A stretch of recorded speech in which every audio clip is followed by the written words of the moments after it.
তো ভগবান বলছে এ জগতে যারা আমার জন্য মালা গাঁথে, আমার জন্য যারা মালা গাঁথে, তাদের গলায় মানুষ মালা পরাবার জন্য হাজার হাজার মানুষ মালা তৈরি করে নিয়ে ছুটে যায়। ভগবান বলছে এ জগতে যারা আমার পায়ে প্রণাম করে, আর তাদের পায়ে প্রণাম করার জন্য হাজার হাজার মানুষ সেখানে সেই চরণে যেই মাথা ঠোকে। ভগবান বলছে এ জগতে যারা আমাকে খেতে দেয়, আর তাদেরকে খাওয়াবার জন্য হাজার হাজার মানুষ তাদের কাছে গিয়ে চরণ বন্দনা করে যে আমার বাড়ি আজকে একটু প্রসাদ পাবেন। তাই নয় কি? যারা ভগবানকে খেতে দেয় দেখবেন তাদেরকে সবাই আমন্ত্রণ করে। ভগবানও বলছে এ জগতে যারা আমাকে ধূপ দীপ দিয়ে নিবেদন করে, আর জগতের মানুষ সেই ব্যক্তিকেই বন্দনা আরতি করে না? আমরা বৈষ্ণবদের বন্দনা করি, আরতি করি, আমরা শ্রী গুরুদেবকে পূজার আসনে বসিয়ে পাদ্যার্ঘ্য নিবেদন করি, কারণ শ্রী গুরুদেব সদা সর্বদা ভগবানের সেবায় নিয়োজিত থাকে। যারা ভগবানের সেবায় নিয়োজিত থাকে আর জগতের মানুষ তাদের সেবায় নিয়োজিত থাকে।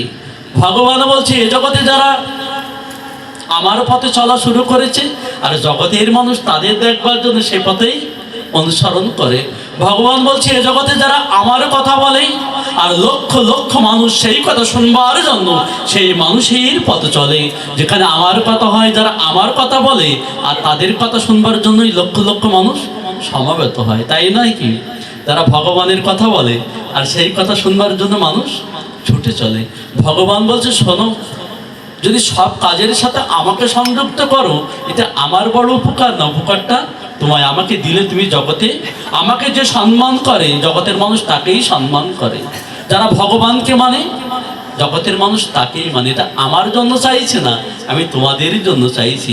একবার যারা আমার গলায় মালা পরাবে, জগতের মানুষ সকলে তার গলায় মালা পরাবে।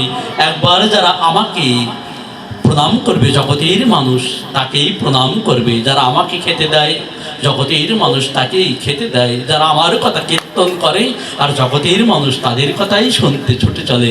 আমার জন্য চাইছি না, আমাকে সম্মান করলে, পূজা করলে, আমাকে প্রণাম করলে জগতের সকল মানুষ তোমাকেই শ্রদ্ধা করবে, তোমাকে প্রণাম করবে, তোমাকেই ভালোবাসবে।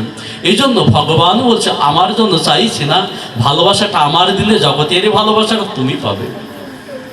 এই যে গীতার ভালোবাসার যে ধর্ম, অতএব যে কাজই করি না কেন আমরা যেন ভগবানকে সংযুক্ত করি।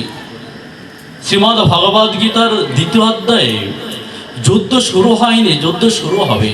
আমরা গীতার পর অল্প একটু তাৎপর্য করে আসি।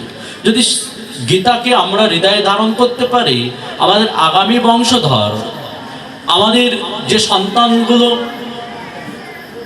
ছোট ছোট, যারা এখনো শ্রীমদ্ ভগবদ গীতাকে হৃদয়ে আশ্রয় গ্রহণ করতে পারবে, যারা বুঝে গিয়েছে তো তাদের আর বুঝ হবে না, কিন্তু যারা বুঝতে চায় তাদের সংসারটা কতটা আদর্শময় হবে। শ্রীমদ্ ভগবদ গীতার